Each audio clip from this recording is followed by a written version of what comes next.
አሞኝ ሐኪም ቤት ሄጄ ነው እጄ እንደዚህ ሆነው።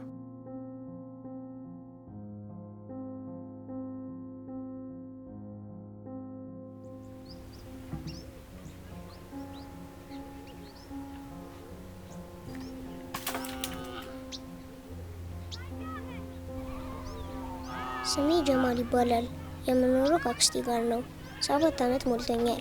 5 ወንድሞችና 1 እህት አለችኝ።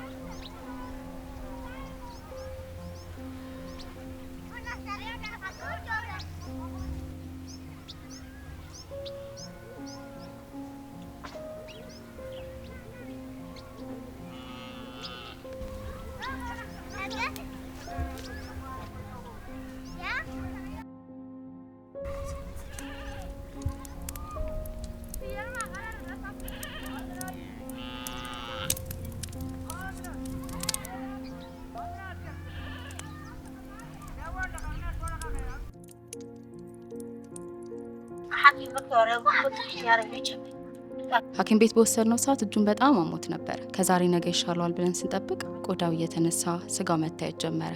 ሰውነቱ ከፍተኛ ትኩሳት ነበረው። ከበፊቱ በተለየ ሁኔታ ከልጆች ጋር መጫወት አቆመ። ዝምተኛ ሆነ። ሐኪም ቤት ከእናቴ ጋር ነበር ሄድኩት። ትልቅ ክፍል ውስጥ ገባን። ብዙ ልጆች ነበሩ። ከዛ አልጋ ላይ አስወጥተው መርፌ ያደረጉልኝ።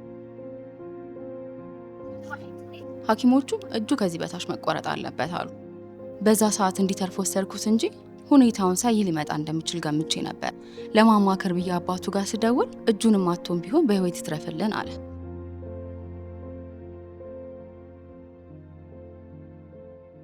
ቁርአን ቀርቼ ስመለስ ከካሊድ ጋር ኳስ መጫወት ጀመርን። ኳስ አደናቀፈኝና ወደኩኝ። እጄን በጣም አመመኝ። ካሊድ ሄዶ ላክስቴ ነገራት።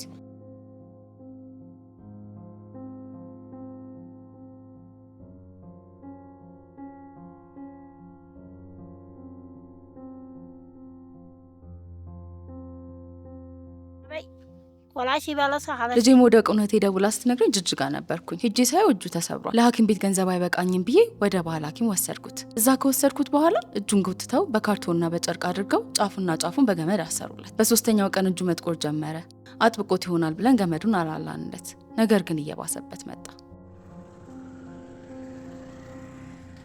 ዶክተር መሐመድ ኤሬስ እባላለሁ። በጅጅጋ ዩኒቨርሲቲ ሼክ ሐሰን ያባሬ ኮምፕሬሄንሲቭ ሆስፒታል የአጥንትና የከፍተኛ አደጋዎች ቀዶ ሕክምና ክፍል ኃላፊ ነኝ። በሙያዬ የአጥንትና የመገጣጠሚያ በሽታዎች ላይ የሰለጠንኩ ስፔሻሊስት ሐኪም ነኝ። ለጀማል በተሰጠው ሕክምና ላይ በቀጥታ ከተሳተፉ የቀዶ ሕክምና ሐኪሞች አንዱ ነበርኩ።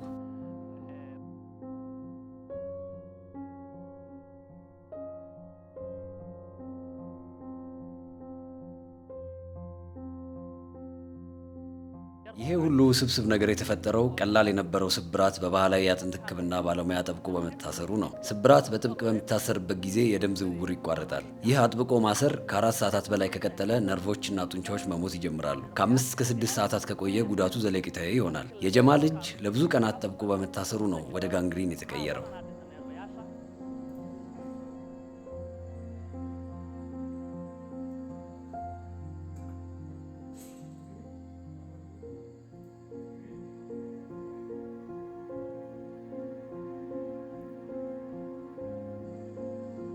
ሐኪም ቤት ስነቃ እጄ የለም። እናቴ እጄ ምን ሆኖ ነው ብዬ ጠየኳት። አሁን እጄ ተመልሶ ቢኖር ደስ ይለኛል።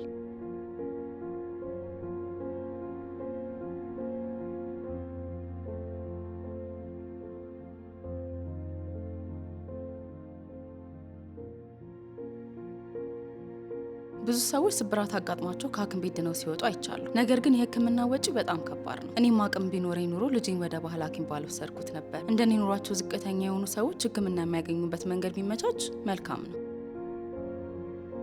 ይህን የመሰለ ከፍተኛ የአካል ጉዳተኝነት ማየታችን ነው የቦሳድ ቡድን አባላትን ከጅጅጋ ዩኒቨርሲቲና በኢትዮጵያ ከሚገኙ 8 የአጥንት ሕክምና ማዕከላት የተውጣጡ የህብረተሰብ ክፍሎች ጋር በመሆን ሰፊ የግንዛቤ ማስጨበጫ ዘመቻ ለማካሄድ ያነሳሳል። ለባህላዊ የአጥንት ሕክምና ባለሙያዎች፣ የህብረተሰብ ክፍሎች፣ ትምህርት ቤቶች፣ አስተማሪዎች፣ የአካባቢ መሪዎችና የመጀመሪያ ደረጃ የጤና ሕክምና ሰጪዎች አጥብቆ ማሰር ስለሚያስከትለው ከፍተኛ ጉዳት እንዲሁም በፍጥነት ወደ ሕክምና ተቋም ስለመሄድ ትምህርት እየሰጠን እንገኛለን። ስለዚህ ይህን ቪዲዮ ለሚመለከት ሁሉ የምመክረው አንድ ሕፃን ልጅ ወይም አዋቂ ሰው ስብራት ቢያጋጥማቸው ከፍተኛ ጥንቃቄ እንዲያደርጉ ነው። ይኸውም አጥብቀው ማሰር እንደሌለባቸው ነው። እብጠት የሚፈጠርበትን ቦታ ለቀቅ ማድረግ፣ የተሰበረ እጅና እግርን ከፍ ማድረግ፣ ታካሚው ወዲያውኑ ወደ ሕክምና ተቋም መውሰድ ይኖርባቸዋል። ይህ ቀላል እርምጃ እጅና እግርን ሕይወትንም ይታደጋል።